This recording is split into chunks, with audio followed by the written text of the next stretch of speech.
جن لوگوں نے مغرب کا سفر کیا ہے وہاں جہاز میں 12 کے بعد 14 نمبر سیٹ آ جاتی ہے، 13 نمبر سیٹ ہی نہیں ہوتی. یہ منحوس عدد ہے. یعنی آج وہ کہیں اڑانے بھر رہے ہیں اور کہاں سے کہاں پہنچ گئے ہیں، لیکن یہ ذوف الاعتقادیہ پوری دنیا کے اوپر موجود ہے. تاریخیں مخصوص ہیں کہ ان تاریخوں کو شادی کرو گے تو برکت ہوگی، اگر ان کے علاوہ کسی اور تاریخ میں شادی کرو گے تو ٹوٹ جائے گی. ہمارے ہاں بھی کچھ لوگ کہتے ہیں کہ سفر کے مہینے میں شادی ہو تو شادی کامیاب نہیں ہوتی، اور اگر کامیاب ہو بھی جائے تو اولاد نہیں ہوتی، اولاد ہو بھی جائے تو نیک نہیں ہوتی. عجیب فلسفہ ہے. سیدہ فاطمہ تو زہرا رضی اللہ تعالی عنہا کی شادی حضرت سیدنا علی المرتضیٰ رضی اللہ تعالی عنہ سے سفر کے مہینے میں ہوئی. مجھے بتاؤ ایسی کامیاب شادی بھی کوئی ہو سکتی ہے، اور ایسا اچھا جوڑا بھی کوئی ہو سکتا ہے؟ اور پھر کہتے ہیں اولاد نہیں ہوتی، حسن حسین اور زینب پیدا ہو گئے.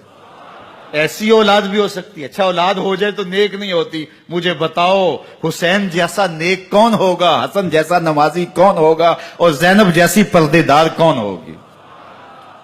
تو یہ لوگوں کی اپنی خواہشات ہیں، زبان پہ جو کہہ دیے لوگ وہی مان گئے.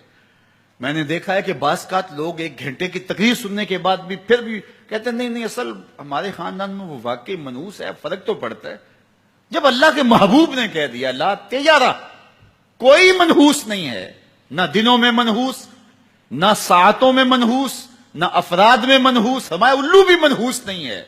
تمہارے اندر کی برائیاں ہیں جو مجسم ہو کے تمہارے سامنے آتی ہیں، اس لیے کوئی منحوس نہیں.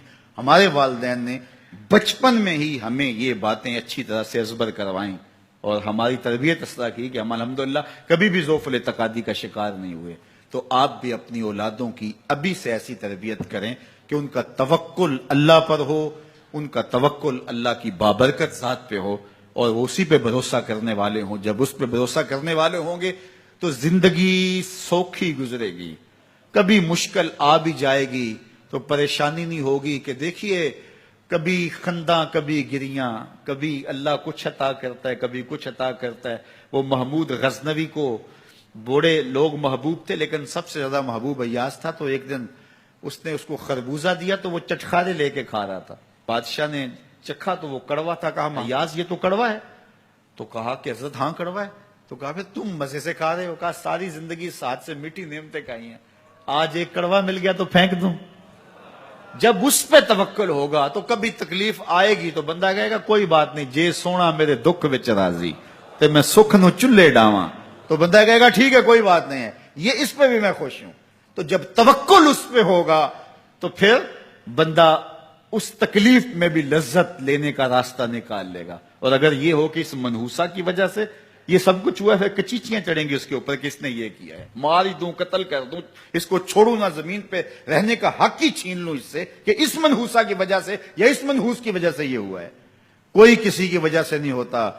یہ ہماری اپنی بدعمالیوں کی سزا ہے. اگر کوئی ہمیں نقصان در نقصان ہو رہا ہے تو توبہ کریں، اپنے گناہوں پہ